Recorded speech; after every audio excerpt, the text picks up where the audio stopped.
E a minha mãe até tinha conseguido um emprego, uma diarista, como diarista, estava tentando. Meu padrasto vendia bananada no trem. Aí, assim, por um tempo eu fiquei sem ir para as ruas. Né? Só que aí, nesse período, aconteceu uma coisa muito trágica, muito ruim, muito difícil. Porque o meu padrasto sempre foi uma pessoa, até então, muito legal. Uma pessoa que estava ali disposta a contribuir com a minha educação junto da minha mãe, sabe? Sempre trabalhando. Mas um dia ele abusou de mim. Foi um período assim, eu tinha 7 anos de idade. A minha mãe estava trabalhando e eu fiquei em casa aos cuidados de uma vizinha. E ele voltou do trabalho dele, que ele vendia bananadas no trem, voltou do trabalho dele, por volta de meio-dia, para almoçar em casa e pediu para que eu entrasse.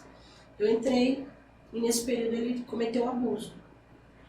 E ele só não continuou o abuso, ele nunca antes tinha encostado a mão, nem demonstrado, não que eu lembre, nenhum tipo de tensão. Mas dessa vez aconteceu, né? E eu lembro da sensação, sabe, do que aconteceu naquele momento. Eu lembro do meu corpo arrepiado, eu lembro do medo. E só vinha minha mãe na minha mente, assim, de que eu estaria fazendo alguma coisa para prejudicar minha mãe naquele momento, com o fato dele estar cometendo um abuso comigo, né? De ele estar sendo estuprada naquele momento. E a minha mãe... e hoje em dia eu falo assim, quando eu conto essa história, né, para algumas pessoas, mas você fala com naturalidade. Eu não falo com naturalidade.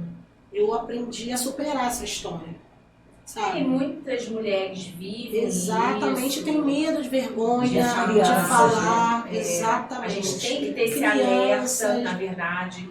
Né? Mãe, tem que cuidar. Era uma criança. A Denise, quando veio aqui, não sei se você assistiu o episódio dela, ela também tocou. Aí o alerta dela é inclusive, ela é advogada, né? Sim.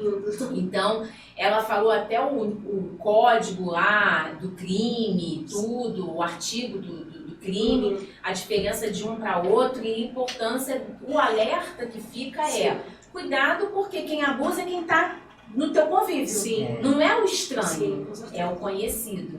Então, quem é mãe, quem é pai, observe quem está na sua casa. Quem você bota dentro de casa, no teu convívio. A gente acaba tendo essa coisa de achar que nunca vai acontecer. Só que nesse nunca acontece, a gente não orienta os nossos filhos, as crianças que estão próximas, a conversar sobre isso, a falar sobre a questão do que são as partes íntimas e que você precisa proteger. Inclusive não permitindo que outras pessoas toquem em você. E nem você tocar em outras pessoas. Eu tenho esse tipo de conversa e diálogo com meus filhos. Que às vezes a gente também tem essa mania, costume de achar que só meninas são abusadas e meninos também são abusados. Existem as estatísticas para isso. É uma situação muito delicada, Nelly. Sim. Você é pequena, novinha, contra um homem grandão, adulto. Sim. Tranca a porta. Para se proteger. Como é que faz? Com certeza. E depois, muitas das vezes, você conta para a mãe e a mãe não acredita. Ainda fica do lado do abusador. Isso é que é o mais triste. Sim, é verdade. Mas assim, hoje em dia, com as informações... Mas naquela época, como é que aconteceu com você? Então, a minha mãe, Aí a Célia, né, foi esse anjo, mais uma vez, que ela viu que tinha alguma coisa estranha, porque a porta estava trancada meio-dia, e eu estava ali dentro. E aí ela bateu na porta, porque era uma porta que era fechada com corrente. Então tinha um buraco, dava pra ver. E aí ela empurrou o pano, viu que estava acontecendo um abuso lá, um estupro. E ela bateu muito na porta, gritando, falou que ele, né, ameaçando ele. E aí foi que ele parou, abriu a porta, saiu correndo, falou que não tinha feito nada. E ela me sacudindo, o que ele fez, saiu comigo às pressas, me levou diretamente para a delegacia. Nossa, corajosa. É uma mulher muito forte, sabe? Ela é até a avó do Alex Baião, que é, né, esposo da minha amiga Jace.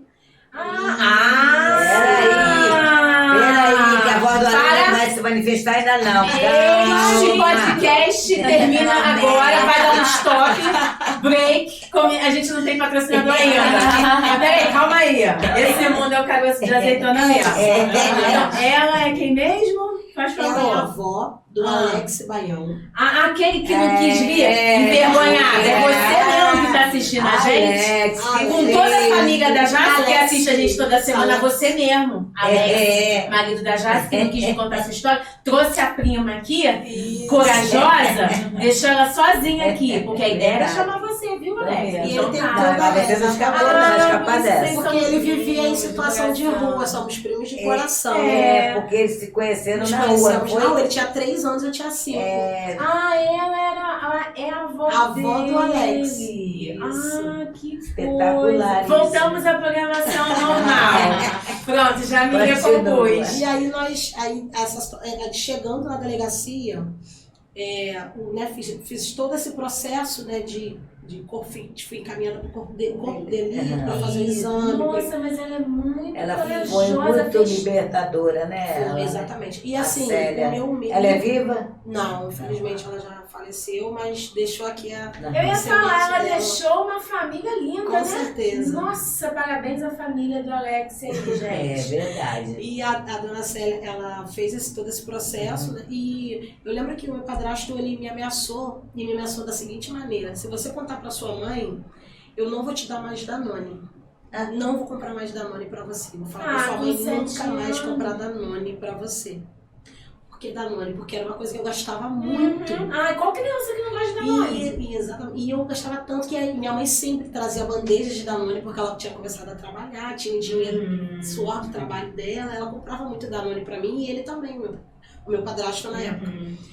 E daí que eu contei essa história, que aí assim, hoje em dia o Estatuto da Criança e do Adolescente modificou muitas coisas, né? Sim, protege muito mais. Muito mais. Naquela época eu contei. Tá fazendo as pessoas ficarem mais atentas, mais ligadas. Imagina uma criança tendo que reproduzir essa história por diversas vezes. E conta pro assistente social, e conta pro escrivão. Nem psicólogo eu passei naquela época. A psicologia foi Jesus Cristo. Não tinha ainda acompanhamento psicológico. Não tinha conselheiro tutelar na época. Na realidade, o Tava Estatuto começando. da Criança entrou em vigor em 1990.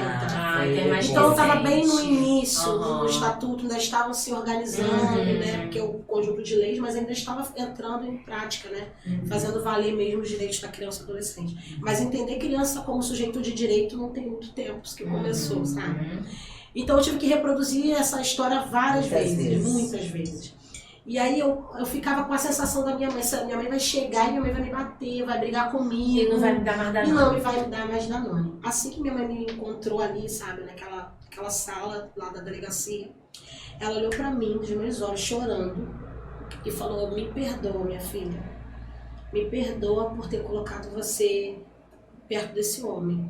Você me perdoa. Olha, é surpreendente, porque normalmente as mães não acreditam nas crianças, nos filhos. Sempre é no homem, no agressor. Né? Eu lembro bem dessa fala dela, me perdoa. E me abraçou e ali me senti acolhida. Bacana, sabe? né? Foi o que eu precisava naquele momento, o refrigério que eu precisava era a minha mãe ali do meu lado. E teve, né? Acompanhou todo esse processo, né, comigo, que aí você precisei fazer o acompanhamento junto do juiz para contar novamente a história para a juíza na época. E ela até perguntou se eu queria depor na frente dele, aí eu disse que não queria. E aí ele foi condenado, né? Foi preso? Foi preso, condenado. Gente, ele foi, na época, o Poder Paralelo encontrou ele, né, no caso, perto de onde eu morava, encontrou. E fez ele se entregar. Teve as sanções espontâneas. A justiça com as próprias mãos deles e entregou eles às autoridades. E ele foi condenado então, a 10 anos. repercutiu bem o caso, sim, né? Assim, para ele teve a punição, né? Ainda não é, a gente sabe que hoje em dia as penas, né? Hoje em dia sempre foi, né? São brandas, mas ele cumpriu os 10 anos. E eu sei que ele cumpriu os 10 anos porque mesmo na cadeia, mesmo preso, ele mandava carta para minha mãe pedindo perdão, pedindo para voltar com ela. Serviu, né, para ele. Sim, falando que tinha se tornado evangélico, tinha se arrependido, né? Espero que, eu não desejo mal, espero que ele esteja bem, que ele nunca mais faça isso com nenhuma outra criança. Que tenha se arrependido que ele de tenha verdade. Realmente se arrependido. De verdade, sabe? Que não tenha gostado nunca mais em nenhuma outra criança. Tenha se tratado, realmente tenha se transformado. Mas Deus